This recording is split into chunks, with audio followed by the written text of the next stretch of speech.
मित्रों नमस्कार, मैं Anand Raj chief office superintendent central पे आप सबका स्वागत करता हूं। इस बात की चर्चा बहुत दिनों से चल रही थी कि परिचालन की आवश्यकताओं को ध्यान में रखते हुए सोलापुर डिवीजन के क्षेत्राधिकार में संशोधन किया जाए। क्योंकि सोलापुर डिवीजन का विस्तार जो था बहुत ज़्यादा था और सोलापुर डिवीजन में बहुत सारी नई फैक्ट्रीज आ चुकी हैं। इसका जो लाइन विस्तार है वो बहुत ज़्यादा हो चुका है। तो रेलवे बोर्ड इस बात पे हमेशा ध्यान दे रही थी कि सोलापुर डिवीजन के कुछ पार्ट को पूना डिवीजन में दे दिया जाए और सोलापुर डिवीजन के क्षेत्राधिकार में कुछ संशोधन किया जाए। 21 फरवरी 2024 को रेलवे बोर्ड ने एक लेटर निकाला और जिसमें क्लियर किया गया कि सोलापुर डिवीजन क्षेत्र है उसमें किलोमीटर नंबर 490.20 से लेकर के किलोमीटर नंबर 270 ये पूरा जो एरिया है वो पूना डिवीजन को दे दिया जाएगा। मतलब हम कुल मिलाकर कहें कि दौंड मनमाड़ का जो सेक्शन है वो अभी पूना डिवीजन को चला जा रहा है। 1 अप्रैल 2024 से लागू हो जाएगा। रेलवे बोर्ड का लेटर इशू होने के बाद अभी सारे कर्मचारियों के मन में बहुत सारी दुविधाएं आ गई हैं कि क्या जो कर्मचारी हैं जो दौंड मनमाड़ सेक्शन में काम कर रहे हैं क्या वे सभी कर्मचारी पूना डिवीजन को चले गए या चले जाएंगे। क्या पूना डिवीजन में जाने के लिए ऑप्शन मांगा जाएगा। अगर कोई कर्मचारी दौंड मनमाड़ सेक्शन में है और वो पूना डिवीजन आना चाहता है तो उसको क्या ऑप्शन मिलेगा। जो इंटर रेलवे इंटर डिवीजन का एप्लीकेशन लगाया है उनका क्या होगा। तो ये सारी समस्याओं या सारी विषयों पर हम लोग आज चर्चा करने वाले हैं। इस संबंध में रेलवे बोर्ड के गाइडलाइंस से सेंट्रल रेलवे ने कुछ लेटर्स निकाले हैं। वो सारे लेटर अपने टेलीग्राम अकाउंट पर अवेलेबल है, आप चाहे तो वहां जाके देख सकते हैं।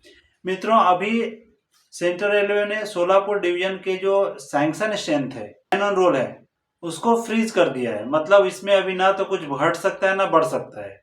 दौंड मनमाड़ सेक्शन में कितने सैंक्शन स्ट्रेंथ है, मैन रोल है, वैकेंसीज है, ये सारा डिटेल उनसे लिया जा रहा है।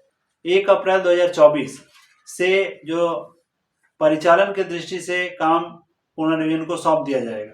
कम समय में कर्मचारियों का आदान प्रदान हो सकता है तो इस पे काम चल रहा है। कोई भी नया डिवीजन बनता है या फिर जब डिवीजन के क्षेत्राधिकार सीमाओं में परिवर्तन होता है तो सारे कर्मचारियों से ऑप्शन मांगा जाता है। जो सोलापुर डिवीजन के कर्मचारी हैं उनसे भी और जो दौंड मनमाड़ सेक्शन के जो कर्मचारी हैं उनसे भी सारे कर्मचारियों से ऑप्शन मांगा जाएगा और उन ऑप्शंस को प्रायोरिटी के हिसाब से प्रायोरिटी का फिक्स कैसे किया जाता है वो एक देखने वाली बात होगी। इसमें डेट ऑफ रजिस्ट्रेशन से हो सकता है, सीनियरिटी से हो सकती है। तो ये जो भी क्राइटेरिया रहेगा उसके हिसाब से और सोलापुर डिवीजन को कितने पोस्ट ट्रांसफर किए जा रहे हैं उसके हिसाब से प्रायोरिटी के अनुसार कर्मचारियों का आदान प्रदान किया जाएगा। दूसरा यहाँ पे मुझे लगता है कि जो इंटर रेलवे या इंटर डिवीजन में जो पूना डिवीजन को कर्मचारी लगा चुके हैं अपना एप्लीकेशन उनको प्रायोरिटी देगी।